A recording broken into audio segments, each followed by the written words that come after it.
History said it wouldn't happen. First man over 35 in the lighter weight classes to ever win a world title. No one had ever won an undisputed UFC championship after suffering back-to-back knockouts. He was also coming off of a 14-month break away from the sport. It's good to be back for everyone watching. Hey, adversity is a privilege here. But Volkanovski flipped the script on the history books and reclaimed that 145-pound throne. Welcome back to the channel. If you're new here, hit that sub button, throw a like, and let's get into a crazy return of one of the most slept-on GOATs of our generation. This is the rise, fall, and rebirth of the legend from down under. First, let's rewind the tape to where it all started. Alexander Volkanovski. He came, he saw, and he conquered the whole division. This dude traded rugby tackles for octagon battles and turned the featherweight division into his personal playground. He had an undefeated run in the UFC up until the moment he was on the end of a contentious loss against the current pound-for-pound #1 Islam Makhachev in February of 2023. But till then, he had won the 145-pound belt from Max Holloway and defended it multiple times in epic wars with Holloway, Brian Ortega, and others. He just mauled icons like Jose Aldo, Chad Mendes, and the Korean Zombie. He seemed untouchable. His style was all technical with flashes of calculated violence in between, coupled with relentless pressure and a wrestling game that had everyone shook. For years, Volk was the king of the division, and he was a fan favorite not only down under, but in every corner of the world where MMA is appreciated. Volk kept the division on lock. The Aussie was riding a wave of triumph, and we all thought he'd reign forever.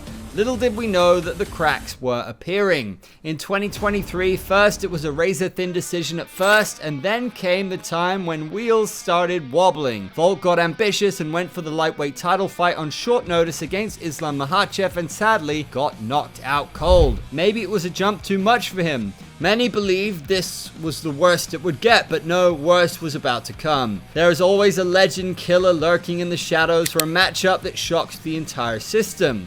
This is exactly what happened at UFC 298 in February 2024. Ilia Topuria, this Georgian-Spanish fighter, was on a roll. He knocked out Alex in round 2 and snatched the belt.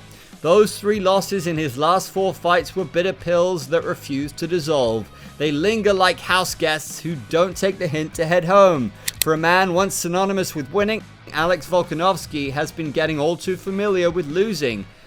Back-to-back knockouts, the MMA world went wild. The majority were questioning, is Volk done? Is the 35-year-old too old for the division? History wasn't on his side either. No fighter had ever won an undisputed title after 2 straight losses, let alone brutal knockouts. All fighters aged 35 and above had gone 3-25 at 170 pounds or below in title bouts. The critics were summoned by the MMA god, and they came for him hard, saying his chin was cracked, his prime was gone, and it was time to hang it up.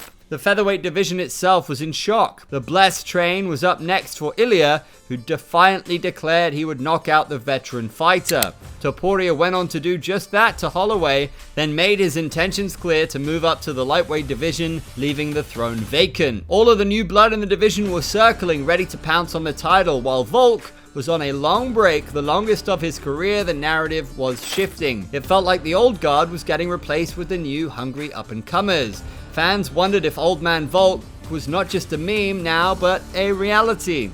But Volkanovski wasn't too caught up with all this. He knew the old dog in him still had it, but who would have faith in him after seeing those 2 brutal knockouts? He had to be the one to show what he was still made of. Then came the news that he was going to be the headline act on April 12, 2025 in Miami for the UFC 314 pay-per-view.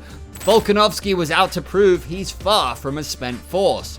The Aussie proved the haters wrong in the most poetic way. He faced Diego Lopez, a young phenom on a 5-fight winning streak known for his KO power. History said Volk couldn't do it. Back-to-back brutal knockouts, 14 months out of the cage, at the age of 36, no less. But Alex came prepared for a straight-up war, and here's where the magic happened. Volk used his experience to outwork Lopez, who faded under the pressure of an old veteran. The judges scored the bout a unanimous victory for Volkanovski. Alexander Volkanovski turned back the clock. Alexander Volkanovski made history on so many different levels. He became the first fighter over 35 to win a title at 145 pounds and the second to reclaim it after losing it. Post-fight, he was like, "Adversity is a privilege. This moment is incredible. That's not just a win, that's a rebirth." The featherweight division got its king back.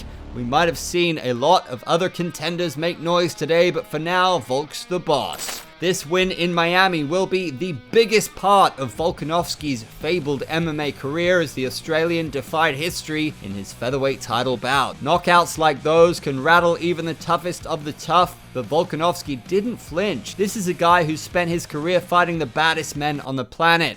He's come out on top on all but 2 occasions in the octagon. In his last 10 fights, 8 of them were against opponents who held a UFC title or an interim belt. This isn't Volk 2.0, rather it's the same good old Volk who's coming off of that 14-month break. It wasn't a retirement, just a reset. He came back sharper with a game plan that outsmarted Lopez's aggression. Critics laughed at him, poked fun at him, called him ancient, but you all know who's laughing now. Detractors said his chin was gone, but he's proved it's still solid, maybe not invincible, but enough to survive the deep ends of the championship. Maybe the time away from the octagon helped Alex re-engage with the game. It felt like it was a much-needed breakaway from the chaos of defending the belt and contenders. The division's buzzing now. Diego Lopez is a real threat and he ain't going nowhere. Yair Rodriguez brings that high-flying chaos and other contenders are coming fast for that title. But Volk's resurgence changes the game. He's not just holding the belt, he's redefining what old means in MMA. There was an opening at featherweight after Topuria left, but Volk slammed it shut with this win. The featherweight era of the great is back, and it's gonna go up from here. It's a feel-good story, and honestly, it couldn't have happened to anyone nicer than Volk, a serial winner. That's a description that fits Volkanovski well, given his championship status, his awesome record, and his high level of opposition. For all his setbacks, Volkanovski remains who he's always been, a fighter in the truest sense. In that regard, he's never stopped winning. The division's alive once again, and Volk's the heartbeat. The resurgence isn't the end, it's the beginning of a legendary final chapter. This was our take on Alexander Volkanovski's rise, fall, and the rebirth. What do you think about his resurgence? Can Volk keep ruling, or will someone dethrone him soon? Drop your thoughts in the comments, hit subscribe, and turn on that bell icon. For more MMA stories like this one, check out our channel, and I'll catch you in the next one. Before you go, take a look at the video on your left, where we explore how one interview from Izzy pushed Alex Pereira into God mode.